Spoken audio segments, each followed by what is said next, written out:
course of our lives, we are part of different groups. And we can see many types of them at the streets, schools, parks, etc. But do we really know what a group means and what influence it has in our lives?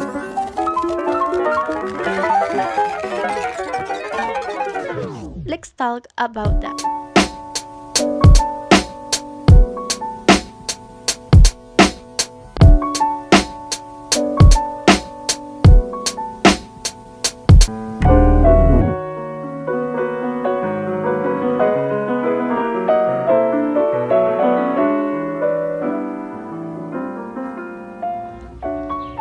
We are social beings, and the groups are the shelter of our interactions.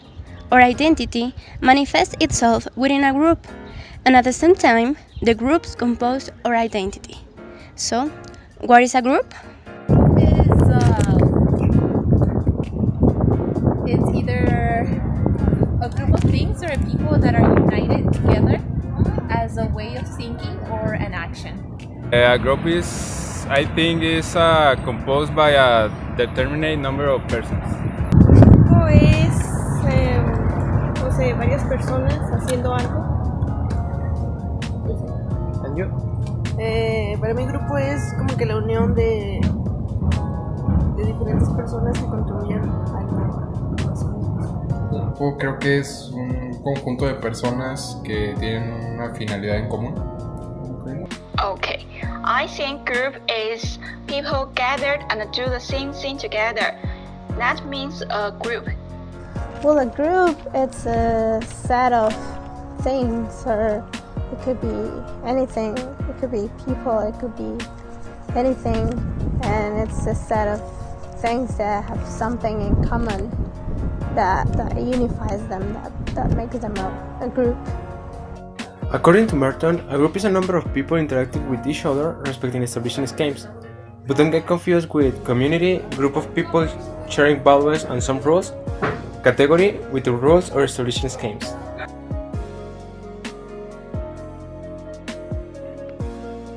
The individualist perspective is based on the non-existence of the group. For Floyd, a group is a false idea, since this one is the sum of its parts, and there exists an imitation part.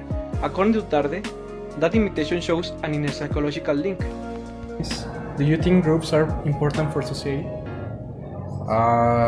Sí, porque las sociedades suelen ser organizadas, entonces los grupos son necesarios.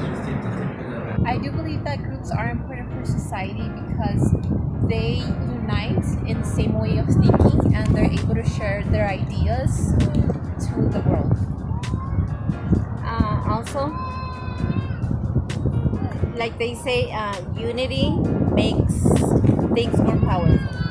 When you're united, things are more possible because there's a cooperation to make something come true. So it is important for society. Yeah, I think group is quite important for the society, because there are a lot of works have to make together.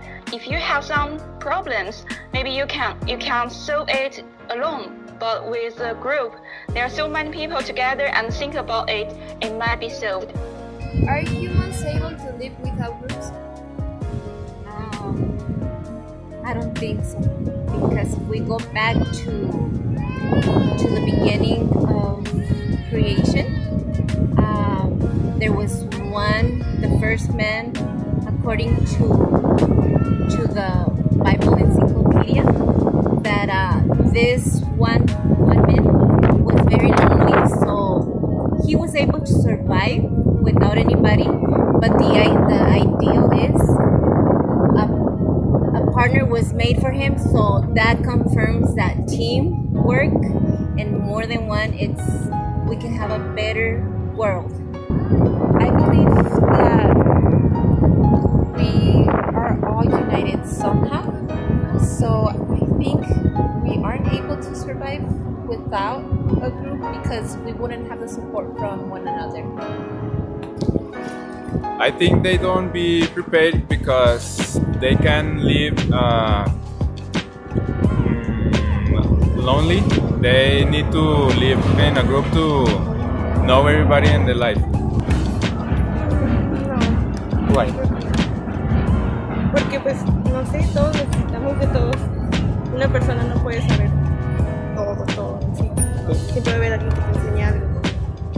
Entonces, como te dije anteriormente, que cada quien va a tener diferentes puntos de vista, por lo que cada quien va a tener diferente sabiduría, que es un complemento cada uno. Yo pienso que no, porque en algunos momentos siempre se necesita la compañía, ¿verdad? Digamos que la soledad no es tan placentera en largo tiempo. No, porque pues somos seres en sociedad, entonces necesitamos estar rodeados de personas y pues estar rodeados de personas hace que se generen grupos. Actually, human can live without groups several times, a little times, but human cannot live without groups for a long time because human live in a society actually from the ancient to now. So human have to contact with each other to use the language and to help each other. It can make people person to solve. I don't think so. I don't think humans are able to live without groups because even though we're unique and we're as an individual we're pretty unique. We belong in a society, so we have this kind of need of be with the others and be part of a community, of a group, and this need of belong somewhere, right? So that's why I don't think humans are able to live without groups. Group perspective. Frederick Herbert said that people must be studied within the social context which they belong, similar to Wilhelm Wundt's idea of explaining a group for its society. Because, according with Durkheim, the subject doesn't make sense outside of its society, and the group is a different being or a collective soul, like Le Bon said. So, what is the root of this union? Interdependence. They are affected by because everybody have a different personality, and if they are in a group, they can see everybody personality. Pues como decía, en formar parte de una comunidad, en formar parte de algo, o en sentir cierta, ¿cómo se dice? En sentirse parte de algo más que nada. Afinidad y todo eso. Ajá. Pues tengo mi grupo de amigos, supongo que me afecta en el lado de que socializo y pienso. Like if you're in a group and you like every person do the same works, but different person have the different way to solve this problem. So maybe you can learn something in the group, and if group do something together, it might lead you to do something like them. But actually, you can have some other choice to do, but in the group, maybe you might not think about it. Yeah. Well, I think being part of a group kind of influence you, like each member of that group influence you and influence your life in a certain way, and it works both ways. Like you also influence each member of that group in a certain way, so it's you make an impact in that group and on each member, and each member also makes an impact in your life. So I think that's the way groups affects you interpersonally. And the last question is, when do you think that something can be called a group? Más de dos personas que ambas expongan su pensar y que ambas tengan una solución, la necesidad de, bueno, no ambas, pero que cada uno del grupo tenga el problema y una solución. I think that something can be called a group when people are already together, sharing the same thoughts and the same ideas. When it's two or more people can be considered a group. I think it's considered when everybody decide to aggregate and start talking together. Pues cuando son más de 3 personas que piensan, tienen una misma idea o... Like the first question I answered, like some person do the same things together. I think that is a group. Like in a company, a leader have to lead some teams to do the same work. That for me, I think is a group. Like in the school, one class maybe can call one group because they have to do something together in the same time. Okay. When they have something in common, you know, when they have, it's like a cluster. So when there's something in common that unifies that cluster, then it's when it can be called a group. According to Snow, a group is characterized by membership, perception, motivation, common goals, structure, interdependence, interpersonal interaction, and mutual influence. But this vision is less broad than the psychosocial vision of Martin Roth, since the choice of criteria are insufficient. The human beings have a tendency to catch other people's emotions. Emotions are explained by social pressure, and negative emotions are usually the strongest.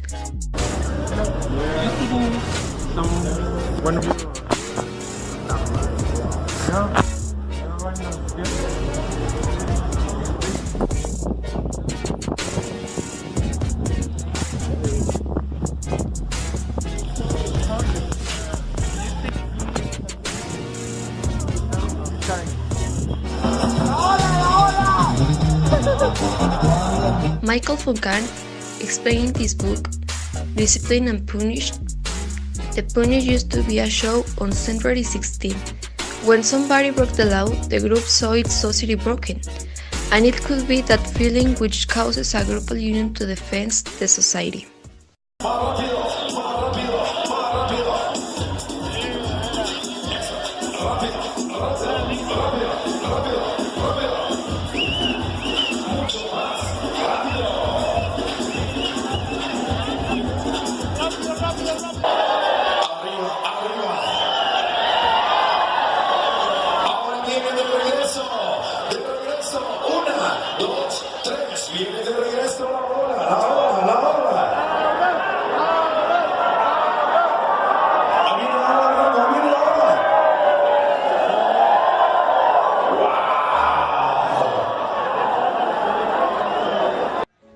The psychosocial vision of Martin Barrow.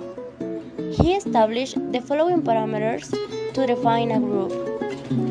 First of all, its identity. What is and what it represents. Its power in the relation with other groups. And its activity.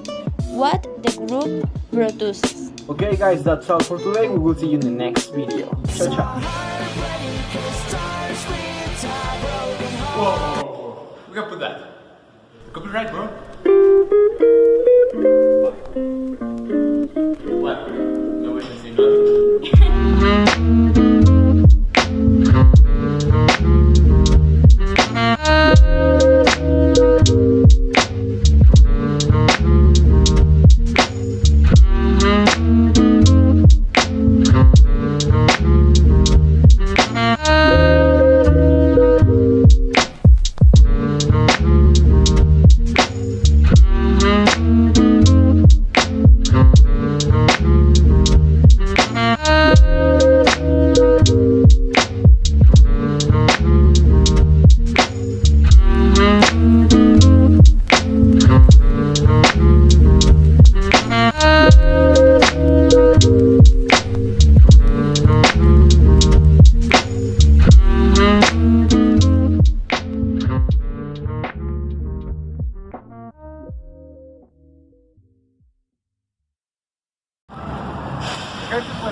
A ver. Oh, them. Got them. Míralo. ¿Te falta uno? ¿Te falta otro? ¿Cómo se llama la barra? ¿Te falta? No, pero... Ahora un 360 para atrás. ¿Qué? Un 360 para atrás. No.